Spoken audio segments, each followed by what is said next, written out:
2085 নম্বর হাদিস, ক্বালা রাসূলুল্লাহ সাল্লাল্লাহু আলাইহি ওয়াসাল্লাম, নবীজি সাল্লাল্লাহু আলাইহি ওয়াসাল্লাম বলেন, আতাইনা আলা নাহরিম মিন দামিন, আমি যে দুইজন ফেরেশতা আমাকে নিয়ে গেল, আমি চলতে লাগলাম, আমি একটা রক্তের নদীর সামনে গেলাম, ফিহি রাজুলুন কাইমুন, ওই রক্তের নদীর মাঝখানে আমি দেখলাম একটা লোক দাঁড়ায় আছে, ওয়া আলা ওয়াসতিন নাহরি রাজুলুন, এবং এই নদীর পারে আরেকজন লোক দাঁড়ায় আছে।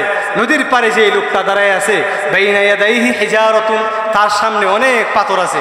ওই যে নদী, রক্তের নদীর মাঝখানে যে লোকটা দাঁড়ায় আছে, সে নদীর পারে আসতে চায়, আর নদীর কিনারায় থাকা লোকটা, এই লোকটাকে পাথর দিয়ে ঢিল মারে, মারার পরে নাকে দিয়ে মুখে দিয়ে রক্ত বের হয়ে যায়, আর এই রক্তের নদীতে থাকা লোকটা আবার নদীর মাঝখানে চলে যায়।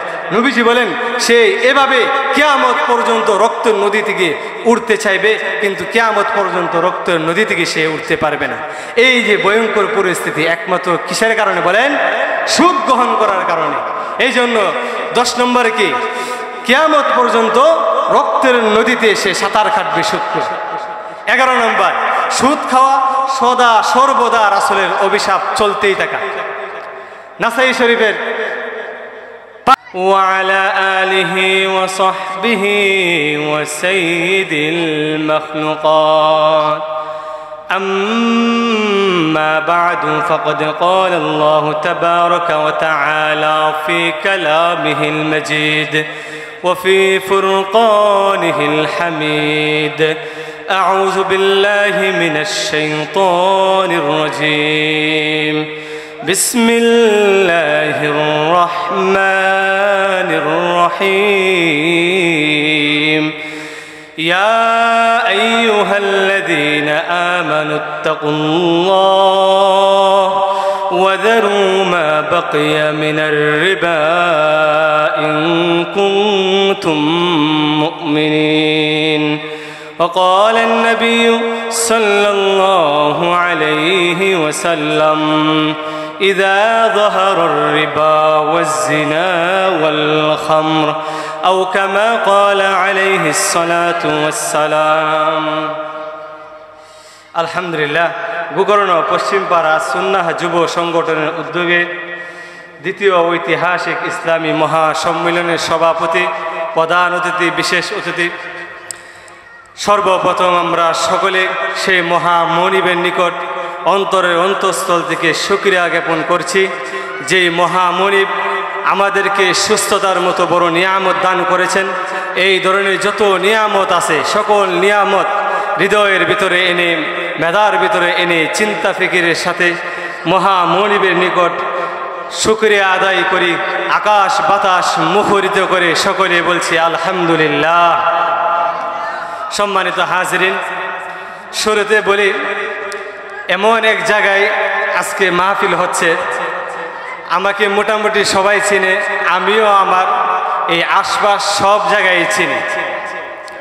এই জন্য দেখা গেছে বিষয়বস্তুরূপে আলোচনাটা করা আমার জন্য খুবই উপকার। আর যেহেতু আমি এই আশপাশ মোটামুটি ভালো জানাশোনা আছে, এই জন্য এই আশপাশে কি পরিমাণ কোন গুনাহটা বেশি হচ্ছে, এটা আমার চেয়ে আগত যারা ভিন্ন ভিন্ন বক্তা আসবেন, আমার চেয়ে ভালো আমার এলাকা সম্পর্কে জানবে না, এটাই তো ঠিক। এই জন্য আজকে আমি আপনাদের সামনে আলোচনা করব সুদ সম্পর্কে। এই সুদ এই এলাকায় খাই কিনা, এই বিষয়ে আলোচনা করা দরকার আছে কিনা, এই বিষয়ে অবশ্যই আলোচনা করা দরকার আছে। আমার সামনে সুদ খায়, বুঝতে পারছেন? এই জন্য এই বিষয়টা অনেক দিন ধরে আমার ভিতরে ধারণ করতেছি, যে কবে কোন সময়টা আসবে, এই বিষয়ে আমি আলোচনা করব। তাহলে আজকে আলোচনা করব সুদ সংক্রান্ত বিষয় নিয়ে। দ্বিতীয় নম্বরে সুদের 16টা ভয়াবহতা ধারাবাহিকভাবে আলোচনা করব। আমার এই মাইকের আওয়াজ যত দূর যাচ্ছে, আপনাদের কাছে আমার আকুল আবেদন থাকবে, পুরোটা আলোচনা মনোযোগ সহকারে শুনবেন। কোনো আও ফাও কোনো আলোচনা হবে না। হয়তো কোরআন থেকে আমি কথা বলবো, নয়তো হাদিস থেকে, দলিল ছাড়াও কোনো কথা বলবো না। হাদিস অথবা কোরআন আর দলিল ছাড়া কোনো কথা হবে না। এই জন্য যারাই আমার আওয়াজ শুনতেছেন, যাদের কাছে আমার আওয়াজ এই পর্যন্ত যাচ্ছে, সকলেই আলোচনাটা শুরু থেকে শেষ A to Z আলোচনাটা মনোযোগ দিয়ে শুনবেন, এটা আমি আশা করছি। সম্মানিত হাজিরিন, আলোচনা হচ্ছে সুদ। সুদ কাকে বলে? সর্বপ্রথম সুদের শাব্দিক অর্থ আমাদের জানতে হবে। আর রিবা ফিল লুগা আজ-জিয়াদা। রিবা শব্দটা হচ্ছে আরবি, এর বাংলা হচ্ছে সুদ। এই সুদের আবিধানিক অর্থ হচ্ছে আজ-জিয়াদা, লাভ, মানে অতিরিক্ত টাকা কিছু দিলে কিছু দেয়, এই যে লাভটা, এটা হচ্ছে সুদের শাব্দিক অর্থ। পরিভাষায় সুদ বলা হয় লা ইউকাবিলুহা ইওয়াজ। আপনি কারো কাছে কোনো কিছু দিলেন, এর কোনো ধরনের বিনিময় ছাড়া তার কাছ থেকে কোনো কিছু পাওয়া, কোনো কিছুর আশা করার নামই হচ্ছে সুদ। কথা বুঝতে পারছেন? কোনো ধরনের বিনিময় ছাড়া কোনো কিছু পাওয়ার আশা করা, এটাই হচ্ছে সুদ। হাদিসের মধ্যে সুদের সংজ্ঞা এভাবে আসছে। হাদিসের কিতাবের নাম আল জামিউস সগীর, 6318 নম্বর হাদিস। হযরত আলী রাদিয়াল্লাহু তাআলা আনহু থেকে বর্ণিত, তিনি বলেন, সুদ বলা হয় কুল্লু করজিন জাররা মানফাআতান ফাহুয়া রিবা। প্রত্যেক ওই ঋণ যে ঋণের মাধ্যমে অতিরিক্ত লাভ পাওয়া যায়, বেশি পাওয়া যায়। ঠিক আছে কিনা আমার কথা? আপনারা যদি বলেন ঠিক না, তারপরও ঠিক, কারণ এটা হাদিসের সংজ্ঞা। কথা বুঝতে পারছেন? তাহলে ওই ঋণ যেই ঋণের মাধ্যমে অতিরিক্ত লাভ পাওয়া যায়, বেশি টাকা পাওয়া যায়, যে টাকা দিলেন এর বিনিময়ে কিছু টাকা পাইলেন, ওটাকে বলা হয় সুদ। মুসলিম শরীফের 3953 নম্বর হাদিস। নাহা রাসূলুল্লাহ সাল্লাল্লাহু আলাইহি ওয়াসাল্লাম আন বাই'আজ যাহাবি বিয-যাহাব ওয়াল ফিদ্দাতি বিল ফিদ্দা ওয়াল বুররি বিল বুররি ওয়াশ শাঈরি বিশ শাঈর ওয়াত তামরি বিত তামর ওয়াল মিলহি বিল মিলহ। সুদ কারে বলা হয়? কিভাবে সুদের লেনদেন করে? স্বর্ণের বিনিময়ে স্বর্ণ, নবীজি বলেন স্বর্ণের বিনিময়ে স্বর্ণ, রূপার বিনিময়ে রূপা, জবের বিনিময়ে জব, গমের বিনিময়ে গম, খেজুরের বিনিময়ে খেজুর, আর লবণের বিনিময়ে লবণ। এই সবগুলো এক জাতীয় জিনিস, একটা আর একটা বিনিময়ে কম বেশি করে বেচা কিনার নামেই হচ্ছে সুদ। আরো সহজে বুঝেন, আমার এ হাতে স্বর্ণ, এ হাতেও স্বর্ণ, দুইটা কি এক জাতীয় না ভিন্ন জাতীয়? কথা বলেন, দুইটা এক জাতীয় না ভিন্ন জাতীয়? এ হাতে স্বর্ণ, এ হাতেও স্বর্ণ, এক জাতীয় না ভিন্ন জাতীয়? এক জাতীয়। তাহলে এটা কম বেশি করে বেচা কিনা কি? হারাম, সুদ। আবার আমার এ হাতে স্বর্ণ, এ হাতে রূপা, দুইটা এক জাতীয় না ভিন্ন জাতীয়? ভিন্ন জাতীয়। তাহলে এই উভয়টার মাঝে কম বেশি করে বেচা কিনা করা কি আছে? হালাল আছে। তাহলে এই যে আমরা আমাদের মা বোনেরা একজন আরেক ঘরে থেকে যখন লবণ আনে, এই যে লবণ দানি দিয়ে কিছু লবণ আনে, আবার কিছু লবণ দেওয়ার সময় অতিরিক্ত বাড়িয়ে দেয়, এই বাড়িয়ে দেওয়াটাই কি বলেন? সুদ। তাহলে বুঝতে পারছেন সুদ কারে কয়? একবার ক্লিয়ার হয়েছে সুদ। এখন আসেন সুদের 16টা ভয়াবহতা সম্পর্কে একবারে ধারাবাহিকভাবে, সুদের 16টা ধারাবাহিকভাবে আমি আলোচনা করব।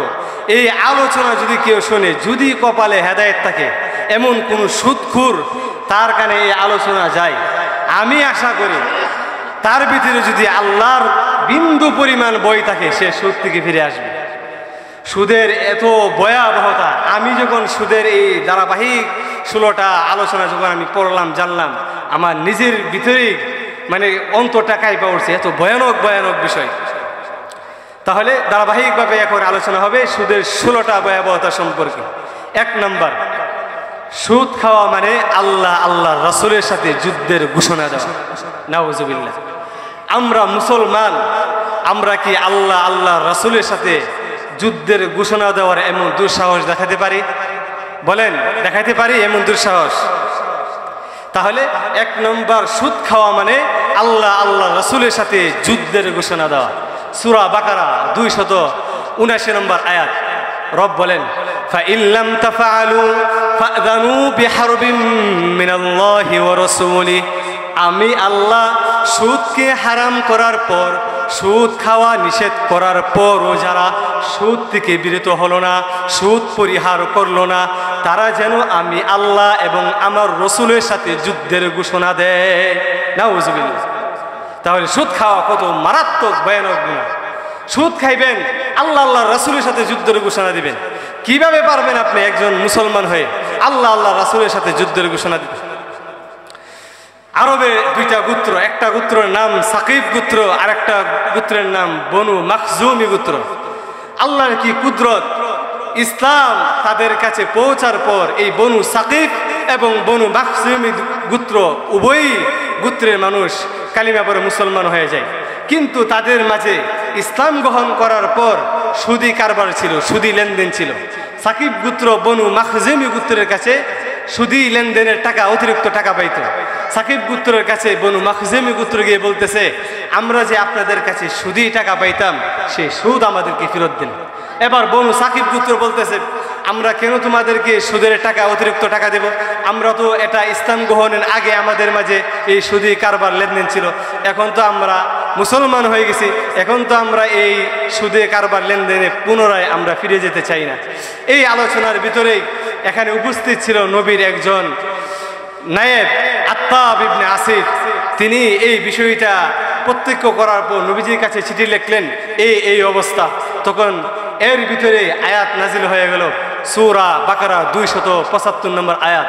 রব ডেকে বলেন, ইয়া আইয়ুহাল্লাযীনা আমানুত্তাকুল্লাহ, হে ঈমানদারগণ, ওয়াযারু মা বাকিয়া মিনার রিবা ইন কুনতুম মুমিনিন, তোমরা যে অবশিষ্ট সুদ রেখেছো ইসলাম গ্রহণের আগে যে সুদটা তোমরা পাইতা, যদি তোমরা মুমিন হয়ে থাকো এই মুহূর্তে তোমরা সুদ ছেড়ে দাও। এই বনু সাকিব আর বনু মাখজুমি গোত্র এই আয়াত যখন নাজিল হইল, তারা সাথে সাথে বলে উঠল, এই মুহূর্তে আমরা সুদি কারবার পরিহার করলাম। সুবহানাল্লাহ। মাত্র নব মুসলিম, কেবলমাত্র তারা ইসলাম গ্রহণ করেছে, তারা ইমানের কেমন তেজ, তারা সাথে সাথে তারা সুদি কারবার লেনদেন যে কারবার ছিল তারা পরিহার করলো। আর আমরা বাপ দাদাও মুসলমান ছিল, বাবাও মুসলমান, এর আগেও মুসলমান, আমাদের আত্মীয় স্বজন মানে পরিবার সূত্রে আমরা মুসলমান, তারপরও আমরা সুদ ছাড়তে পারি না। এই আয়াতগুলো, এই ভয়ঙ্কর ভয়ঙ্কর বিষয়গুলো জানার পরও আমাদের সুদ যদি আমরা যদি না ছাড়তে পারি, তাহলে এই আসমানের নিচে জমিনের উপরে আমার মতো হতবাগা আর কপাল পোড়াই দুনিয়াতে আর কেউ নাই। কথা বলেন ঠিক কিনা? তাহলে এক নম্বর গেল সুদ খাওয়া মানে আল্লাহ রাসূলের সাথে যুদ্ধের ঘোষণা দেওয়া। দুই নম্বর, সুদ খাইলে হাসরের ময়দানে পাগল অবস্থায় উঠবে, পাগল, শয়তানের স্পর্শের মাধ্যমে সে পাগল পারা হয়ে হাসরের ময়দানে উঠবে। সূরা বাকারা 275 নম্বর আয়াতে রব বলেন, আল্লাযীনা ইয়াকুলুনার রিবা লা ইয়াকুমুন ইল্লা কামা ইয়াকুমুল্লাযী ইয়াতাখাব্বাতুহুশ শাইতানু মিনাল মাস। যারা সুদ খায় তারা হাসরের ময়দানে এমন অবস্থায় উঠবে যেন শয়তান একটা মানুষকে স্পর্শ করলে সে যেমন পাগল পারা হয়ে যায়, এমন পাগল অবস্থায় হাসরের ময়দানে সেই সুদখোর উঠবে। নাউযুবিল্লাহ। সুদ খায়া মরবেন, হাসরের ময়দানে আপনি পাগল অবস্থায় হাসরের ময়দানে উঠবেন। এখন আল্লাহ পাক রব্বুল আলামিন বলতেছে কেন তাদের অবস্থাটা এমন হবে, যালিকা বিআন্নাহুম ক্বালু ইন্নামাল বাইউ মিসলুর রিবা। এই সুদখোররা দুনিয়াতে বলতো, আরে সুদ তো ব্যবসার মতো, সুদ তো ব্যবসার মতো। যালিকা বিআন্নাহুম ক্বালু ইন্নামা বাইউ মিসলুর রিবা। তারা এই সুদটাকে ব্যবসার মতো মনে করত এবং মানুষের কাছে বলতো, আরে সুদ খাওয়া ভালো, সুদটা তো ব্যবসার মতো। অথচ আল্লাহ পাক রব্বুল আলামিন এর পরেই বলতেছে, আহাল্লাল্লাহুল বাইআ ওয়া হাররামার রিবা। আমি আল্লাহ ব্যবসাকে হালাল করেছি আর সুদকে হারাম করেছি, সুতরাং ব্যবসার লভ্যাংশ হালাল আর সুদের লভ্যাংশ হারাম। কথা বুঝতে পারছেন? তাহলে সুদের যে লভ্যাংশ এটা হারাম আর ব্যবসার লভ্যাংশ এটা কি হালাল। এখন যারা বলে সুদ ব্যবসার মতো, তাদের কথা কি মিথ্যা, আর তাদের মানে পরিণতি, শেষ পরিণতি হাসরের ময়দানে তারা কি অবস্থায় উঠবে? পাগল অবস্থায় উঠবে। তাহলে দুই নম্বর, সুদ খাওয়া মানে হাসরের ময়দানে পাগল অবস্থায় ওঠা। তিন নম্বর, সুদ খাওয়া মানে হাসরের ময়দানে গলায় ফাঁস লাগানো অবস্থায় ওঠা। দুইজন তিনজন গলায় চিপা দিয়া ধরলে যেমন খা খা করে উঠে, এমন একটা ভয়ঙ্কর অবস্থায়, ভয়ানক অবস্থায় সুদখোর হাসরের ময়দানে উঠবে। উমদাতুত তাফসির 1 নম্বর খণ্ড 330 নম্বর পৃষ্ঠা। عن عبد الله بن عباس رضي الله تعالى عنهما قال آكل الربا يبعث يوم القيامة مجنونا يخنق।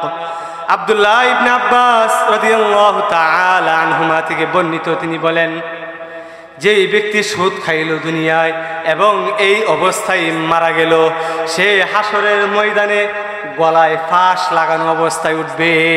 নাউজুবিল্লাহ। তাহলে সুদ খায়া মরবেন, হাসরের ময়দানে গলায় রশি লাগাইলে যেমন জিহ্বা টিপা বেরিয়ে যায়, চোখ মুখ বড় হয়ে এমন খা খা অবস্থায় হয়ে যায়, এমন ভয়ঙ্কর অবস্থায় হাসরের ময়দানে উঠতে হবে। এখন বলেন, আপনারাই যারা আছেন, সুদ খাইতে মন চায় বা মন চাবে, এই ধরনের ভয়ঙ্কর যে পরিণতি আমাদের হবে? আল্লাহ পাক আমাদেরকে এই সুদ নামক ভয়ঙ্কর আযাব, ভয়ঙ্কর ফিতনা থেকে আমাদেরকে বিরত থাকার তৌফিক দান করেন। সকলে বলে আমিন। তাহলে এটা গেল 3 নম্বর। 4 নম্বর, সুদ খাওয়া মানে হালাল রিজিক থেকে বঞ্চিত হওয়া। সুদ খাওয়া মানে কি বলেন? হালাল রিজিক থেকে বঞ্চিত হওয়া। আল্লাহ পাক রব্বুল আলামিন এই যে সুদখোরকে যে কিছু হালাল রিজিক দান করেছিলেন, সুদ গ্রহণ করার কারণে তার সেই হালাল রিজিকগুলো আল্লাহ ছিনায় নেন। নাউজুবিল্লাহ। আল্লাহ পাক রব্বুল আলামিন সূরা নিসা 60-61 নম্বর আয়াতে রব বলেন, ফাবিজুলমিন মিনাল্লাযীনা হাদু হাররামনা আলাইহিম তয়্যিবাতিন উহিল্লাত লাহুম ওয়া বিসাদ্দিহিম আন সাবিলিল্লাহি কাসীরা। ইহুদিদের জুলুমের কারণে আমি আল্লাহ তাদের যে রিজিকগুলো ছিল, সেই রিজিকগুলো, খাবারগুলো আমি আল্লাহ হারাম করে দিলাম। কেন আমি হারাম করে দিলাম? তাদের জুলুমের কারণে, তাদের অত্যাচার অবিচারের কারণে এমন হালাল রিজিকগুলো আমি তাদের হারাম করে দিলাম, যে রিজিকগুলো তাদের জন্য হালাল ছিল। মানে ইহুদিদের হালাল রিজিকগুলোকে আল্লাহ কি করে দিছে? হারাম করে দিছে। কি কারণে? তাদের জুলুমের কারণে। 2 নম্বর, ওয়াবিসাদ্দিহিম আন সাবিলিল্লাহি কাসীরা। আর তারা আল্লাহর রাস্তা থেকে মানুষদেরকে বিরত রাখত, বাধা দিত। এই কারণে ইহুদিদেরকে যে হালাল রিজিক দান করেছিলাম, সেই হালাল রিজিকগুলো আমি আল্লাহ হারাম করে দিলাম। আর কেন? ওয়া আখযিহিমুর রিবা ওয়া ক্বাদ নুহু আন। আর সেই সুদখোরের হালাল রিজিকগুলোকে আমি আল্লাহ হারাম করে দিলাম। কেন? তাদেরকে আমি সুদ নিষেধ করলাম যে তোমরা সুদ খায়ো না, তারপরও তারা সুদ গ্রহণ করেছে।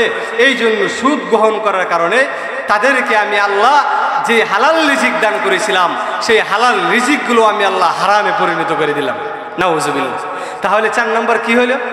যে আপনি সুদ খাইবেন, হালাল যে রিজিক আপনার অল্প আছে, সেই অল্প হালাল রিজিকগুলো আপনি বঞ্চিত হয়ে গেলেন। আল্লাহ পাক সেই হালাল রিজিকগুলো আপনার কাছ থেকে ছিনিয়ে নেবেন। তাহলে এটা গেল 4 নম্বর। 5 নম্বর, সুদ খাওয়া মানে এলাকায় আল্লাহর গজব বৈধ করা। বলেন, সুদ খাওয়া মানে এলাকায় আল্লাহর গজব বৈধ করা। এখন আপনি আমি এই কথাটা আমরা প্রতিজ্ঞা করতে পারি, আমরা যারা সুদ খাই না, আমরা একটা উদ্যোগ নিতে পারি না? এই এলাকায় যারা সুদ খায় তাদেরকে আমরা প্রাথমিকভাবে বুঝাবো যে ভাই, সুদ খাওয়া ভালো না, সুদের ভয়াবহতা অনেক বেশি, সুদ থেকে আপনি ফিরে আসুন। যদি তাকে বুঝানোর পরও সে সুদ থেকে ফিরে না আসে, তাহলে আমরা এলাকা থেকে এই একটা ব্যবস্থা নিতে পারি, তাকে আমরা এলাকা থেকে বিতাড়িত করতে পারি। কথা বলেন ঠিক কিনা? এবং তাকে আমরা বলে দিতে পারি যে তোমার কারণে, তোমার সুদ গ্রহণ করার কারণে আমরা পুরো এলাকায় আযাব গ্রহণ করতে পারবো না, তুমি এই এলাকা থেকে বের হয়ে গিয়ে অন্য এলাকায় বাড়ি বাঁধো। কথা বলেন ঠিক কিনা?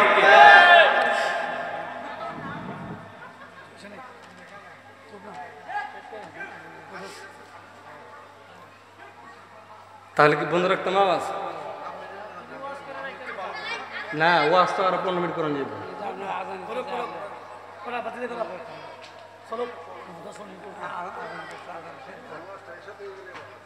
তাহলে 5 নম্বর যে আলোচনা করতে চাচ্ছিলাম, যে সুদের যে ভয়াবহতা, 5 নম্বর হচ্ছে যে আপনার এই সুদের কারণে এলাকার মধ্যে আল্লাহর কি আছে? গজব আসে। আত-তারগীব ওয়াত-তারহীব 3 নম্বর খণ্ড 69 নম্বর পৃষ্ঠায় নবীজি সাল্লাল্লাহু আলাইহি ওয়াসাল্লাম ইরশাদ ফরমান, ইযা যাহারার রিবা ওয়াজ-জিনা।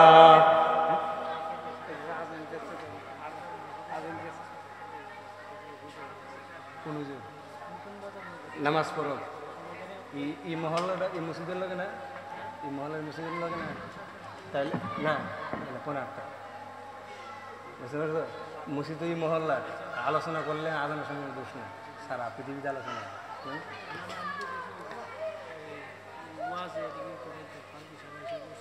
আসক ফারুক হিসাব এসরে পরে করবো, আমরা নামাজে পরে করবো,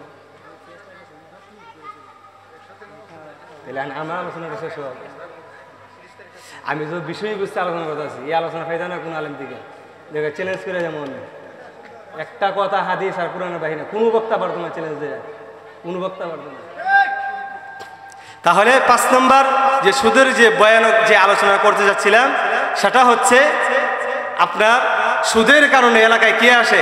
আল্লাহর গজব আসে।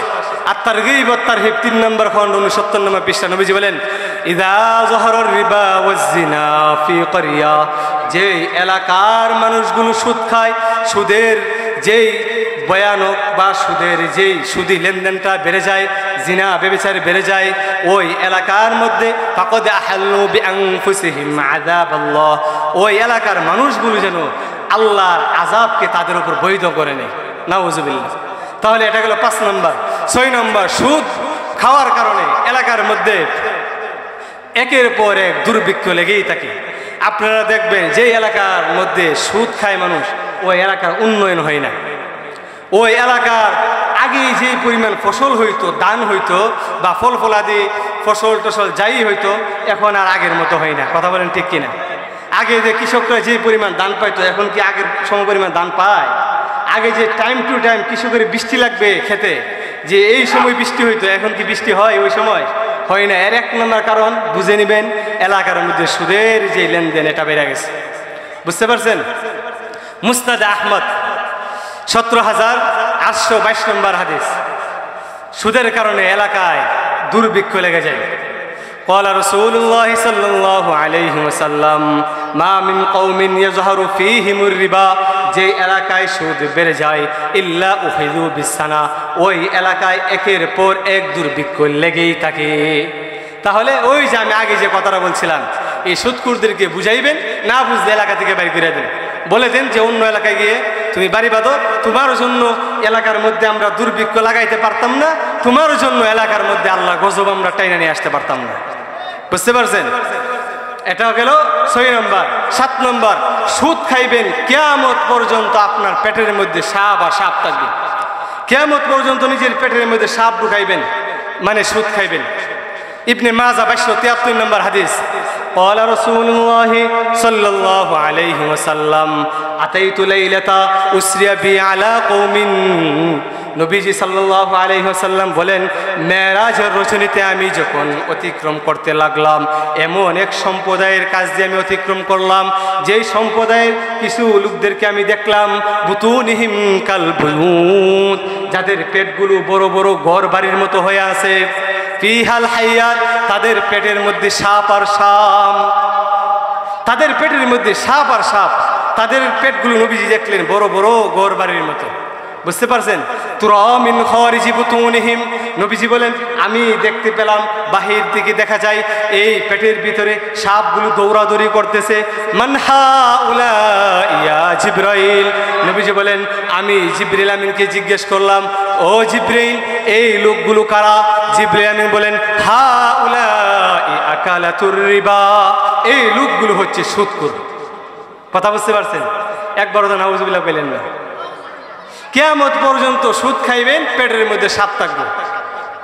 নবীজি এটা সরাসরি দেখলেন মেরাজের রজনীতে। তাহলে এটা গেল কয় নাম্বার? 7 নাম্বার। 8 নাম্বার, সুদ খাওয়া মানে আপন মাকে বিবাহ করা, আপন মায়ের সাথে ব্যভিচার করা। কথা বুঝতে পারছেন? মুসনাদে আহমদ 21,953 নম্বর হাদিস, নবীজি সাল্লাল্লাহু আলাইহি ওয়াসাল্লাম বলেন, আর রিবা সালাসাতু ওয়া সাবউনা বাবান, সুদের এমন 70টার উপরও শাখা উপশাখা রয়েছে। এর মধ্যে সর্বনিম্ন শাখা হচ্ছে আইসারুহা মিসলা আইয়ানকাহার রজুলু উম্মা, যে তার মায়ের সাথে ব্যভিচার করা, জিনা করা। মানে সুদ খাইবেন, আপনার মাকে আপনি বিবাহ করবেন, আপনার মায়ের সাথে আপনি ব্যভিচার করবেন, নাউযুবিল্লাহ। তাহলে এটা গেল 8 নম্বর। 9 নম্বর, সুদ খাওয়া মানে কিয়ামত, সুদ খাওয়া মানে নিজেকে ধ্বংস করা, আখেরাত ধ্বংস করা। তাই 9 নম্বর, সুদ খাওয়া মানে নিজেকে ধ্বংস করা, আখেরাত ধ্বংস করা। সহিহ বুখারী 2200, সহিহ বুখারী 2779 নম্বর হাদিস। ক্বালা রাসূলুল্লাহি সাল্লাল্লাহু আলাইহি ওয়াসাল্লাম, নবীজি 2085 নম্বর হাদিস। ক্বালা রাসূলুল্লাহি সাল্লাল্লাহু আলাইহি ওয়াসাল্লাম, নবীজি সাল্লাল্লাহু আলাইহি ওয়াসাল্লাম বলেন, আতাইনা আলা নাহরিম মিন দামিন, আমি যে 2জন ফেরেশতা আমাকে নিয়ে গেল, আমি চলতে লাগলাম, আমি একটা রক্তের নদীর সামনে গেলাম। ফিহি রাজুলুন কাইমুন, ওই রক্তের নদীর মাঝখানে আমি দেখলাম একটা লোক দাঁড়ায় আছে। ওয়া আলা ওয়াসতিন নাহরি রাজুলুন, এবং এই নদীর পারে আরেকজন লোক দাঁড়ায় আছে। নদীর পারে যে লোকটা দাঁড়ায় আছে, বাইনা ইয়াদাইহি হিজারাতুন, তার সামনে অনেক পাথর আছে। ওই যে নদী, রক্তের নদীর মাঝখানে যে লোকটা দাঁড়ায় আছে, সে নদীর পারে আসতে চায়, আর নদীর কিনারায় থাকা লোকটা এই লোকটাকে পাথর দিয়ে ঢিল মারে, মারার পরে নাকে দিয়ে মুখে দিয়ে রক্ত বের হয়ে যায়, আর এই রক্তের নদীতে থাকা লোকটা আবার নদীর মাঝখানে চলে যায়। নবীজি বলেন, সে এভাবে কিয়ামত পর্যন্ত রক্তের নদী থেকে উঠতে চাইবে, কিন্তু কিয়ামত পর্যন্ত রক্তের নদী থেকে সে উঠতে পারবে না।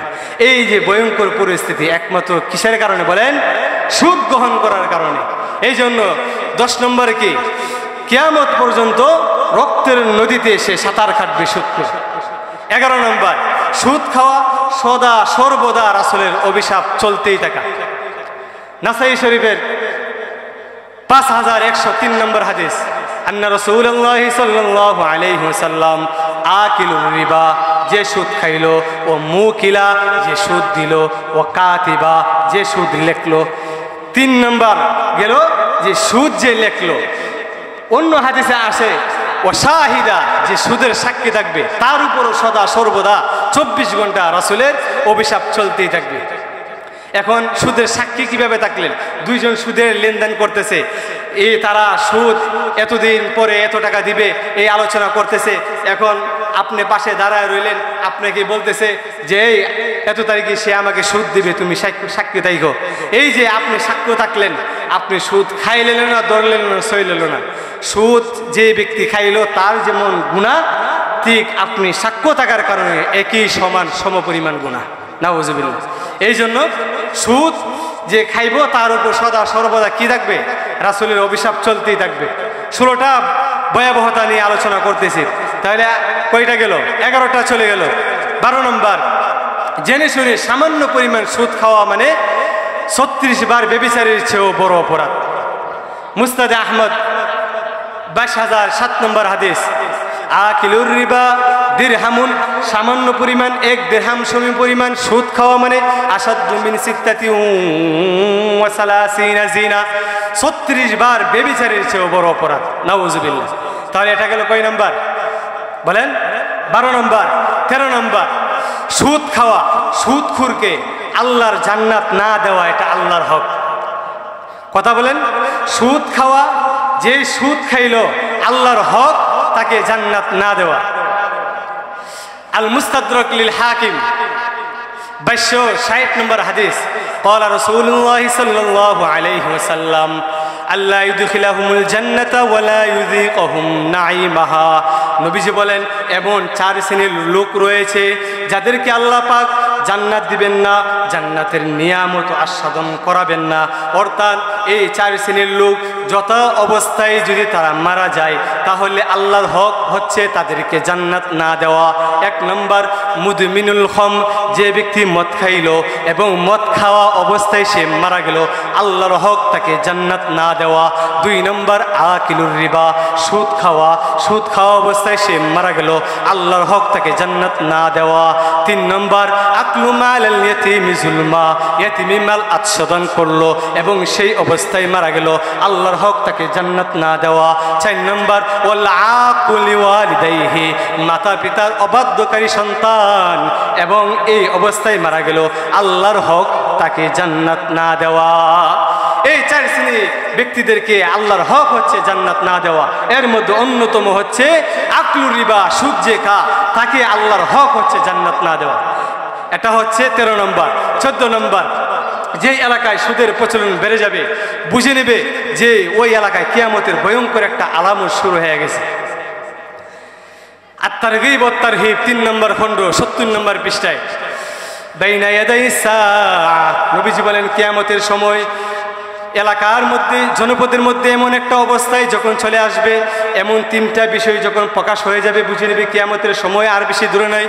1 নম্বর আকিলুর রিবা, সুদ যখন প্রচলন বেড়ে যাবে। 2 নম্বর ওয়াল খাম, মদ্যপান যখন বেড়ে যাবে। 3 নম্বর ওয়াজ-জিনা, যখন জিনা ব্যভিচার বেড়ে যাবে বুঝে নেবে ওই এলাকার মধ্যে কি হয়ে গেছে, যে কিয়ামতের ভয়ঙ্কর একটা আলামত চলতেছে। বলেন এখন কি সুদ আপনার লুকাইয়া খা না প্রকাশ্যে খা? প্রকাশ্যে খায় না। তাহলে বুঝে নেন যে আমাদের এই আশপাশ এলাকাগুলোর মধ্যে কিয়ামতের ভয়ঙ্কর একটা আলামত শুরু হয়ে গেছে। 15 নম্বর, সুদ খাওয়া মানে কিয়ামতের আগে এমন একটা অবস্থায় আসবে যে মানুষ ইচ্ছায় অনিচ্ছায় সুদের সাথে জড়িয়ে পড়বে। কিয়ামতের আগে এমন একটা সময় আসবে মানুষ চাইলেও সুদের সাথে জড়ায়া পড়বে, না চাইলেও মানুষ সুদের সাথে জড়ায়া পড়বে। যদিও সে সরাসরি সুদ না খায়, সুদের দোয়া হলো তার গায়ে লাগবে। নাউজুবিল্লাহ। আবু দাউদ শরীফ 3331 নম্বর হাদিস, قال رسول الله صلى الله عليه وسلم, নবীজি সাল্লাল্লাহু আলাইহি ওয়াসাল্লাম বলেন, লা ইয়াতিয়ান্না আলান নাস জামানুন লা ইয়াবকা আহাদুন ইল্লা আকালার রিবা, কিয়ামতের আগে এমন একটা সময় মানুষ অতিবাহিত করবে যেই সময় মানুষ ইচ্ছায় অনিচ্ছায় সুদের সাথে জড়িয়ে পড়বে। ফা ইল্লাম ইয়াকুলহু আসাবাহু মিন বুখারি, যদি মানুষ সরাসরি সুদও না খায়, সুদের দোয়া সুদের গন্ধ হলো তার গায়ে লাগবে। এখন এটা কিভাবে বুঝবেন? আপনার বন্ধু আপনাকে চা খাওয়াবে, আপনার বন্ধু আপনাকে চা খাওয়াইলো, এই বন্ধু আপনাকে সুদের টাকায় খাওয়াইলো নাকি সুদ ছাড়া খাওয়াইলো এটা আপনি বুঝলেন না, কিন্তু সে আসলে সুদের টাকা দিয়ে আপনাকে চা খাওয়াইছে। এই যে আপনি সুদ খাইলেন না, সুদ জানলেন না, কিন্তু অটোমেটিক সুদের দোয়া সুদের যে গন্ধ আপনার শরীরে লেগে গেল। কথা বুঝতে পারছেন? তাহলে এটা গেল 15 নম্বর সুদের ভয়াবহতা। 16 নম্বর সর্বশেষ সুদের ভয়াবহতা হচ্ছে মানুষ মনে করে সুদ খাইলে সুদ বাড়ে, আসলে সুদ খাইলে সুদ বাড়ে না, মানুষকে অবনতির দিকে নিয়ে যায়, মানুষকে ধ্বংসের দিকে নিয়ে যায়। ইবনে মাজাহ 2279 নম্বর হাদিস, নবীজি সাল্লাল্লাহু আলাইহি ওয়াসাল্লাম বলেন যে মা আহাদুন আকসারু মিনার রিবা, মানুষ মনে করে সুদ খাইলে সুদ বাড়ে, আসলে বাড়ে না। ইল্লা কানা আকিবাতুম রিহি ইলা কিল্লা, এই সুদ মানুষকে অবনতির দিকে নিয়ে যায়, ধ্বংসের দিকে নিয়ে যায়। বুঝতে পারছেন? এবার 16টা আলোচনা যে ভয়ানক সুদের আলোচনা করলাম, আপনারা ক্লিয়ারলি ভাই বুঝতে পারছেন? 1 মিনিটে আমি আবার আপনাদেরকে একটা টাচ দিয়ে দেই সুদের 16টা ভয়াবহতা। 1 নম্বর, সুদ খাওয়া মানে আল্লাহ রসুলের সাথে যুদ্ধের ঘোষণা দেওয়া, সূরা বাকারা 279 নম্বর আয়াত। 2 নম্বর, সুদ খাওয়া মানে হাসরের ময়দানে পাগল অবস্থায় ওঠা, সূরা বাকারা 275 নম্বর আয়াত। 3 নম্বর, সুদ খাওয়া মানে হাসরের ময়দানে পাগল অবস্থায় ওঠা, উমদাতুত তাফসির 1 নম্বর খণ্ড 330 নম্বর পৃষ্ঠা।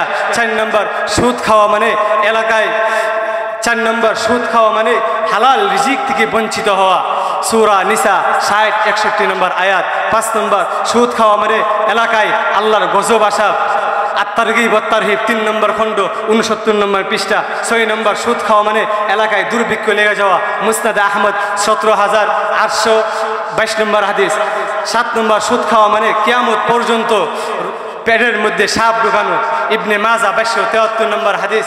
8 নম্বর, সুদ খাওয়া মানে আপন মায়ের সাথে ব্যভিচার করা, মুসনাদ আহমদ 21957 নম্বর হাদিস। 9 নম্বর, সুদ খাওয়া মানে নিজেকে ধ্বংস করা, আখিরাত ধ্বংস করা, বুখারী শরীফ 2766 নম্বর হাদিস। 10 নম্বর, সুদ খাওয়া মানে নিজেকে ধ্বংস করা, আখিরাত ধ্বংস করা, সহিহ বুখারী 2285 নম্বর হাদিস। 11 নম্বর, সুদ খাওয়া মানে রাসূল সাল্লাল্লাহু আলাইহি ওয়াসাল্লামের অভিশাপ চলতেই থাকা, নাসাই শরীফ 5103 নম্বর হাদিস। 12 নম্বর, সুদ খাওয়া মানে আপন মায়ের সাথে ব্যভিচার করা, মুসনাদ আহমদ 22007 নম্বর হাদিস।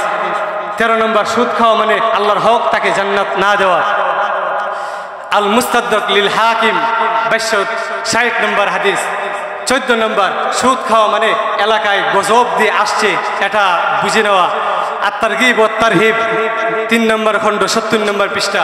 15 নম্বর, সুদ খাওয়া মানে আল্লাহ, সুদ খাওয়া মানে যে কিয়ামতের আগে মানুষ সুদ খাবে, যে এটা ইচ্ছাই হোক অনিচ্ছাই হোক। আবু দাউদ শরীফ 3331 নম্বর হাদিস। সর্বশেষ যে 16 নম্বর যে ভয়ানক বিষয়, মানুষ সুদ খায় মনে করে সুদ খেলে সুদ বাড়ে, আসলে বাড়ে না, তা ধ্বংসের দিকে নিয়ে যায়। ইবনে মাজা 2279 নম্বর হাদিস। এই হলো সংক্ষিপ্ত সুদের যে একটা ভয়াবহতা আলোচনা। এই আলোচনা শোনার পর যারা সুদ খায় তারা যদি সুদ থেকে ফিরে না আসতে পারে, তাদের মতো হতভাগা আর দুনিয়াতে আর কেউ নাই। আমরা যারা সুদ খাই সুদ থেকে ফিরে আসি, আর যারা সুদ না খায় আল্লাহর কাছে দোয়া করি যেন আল্লাহ কমপক্ষে এই ধরনের আযাবে, এই ধরনের ফিতনায় আমাদেরকে যুক্ত না করুক। আল্লাহ পাক আমাদেরকে সুদ নামক ভয়ঙ্কর গুনাহ থেকে বেঁচে থাকার তৌফিক দান করুক। সকলে বলি আমিন। ওয়া আখির দাওয়ানা আলহামদুলিল্লাহি রাব্বিল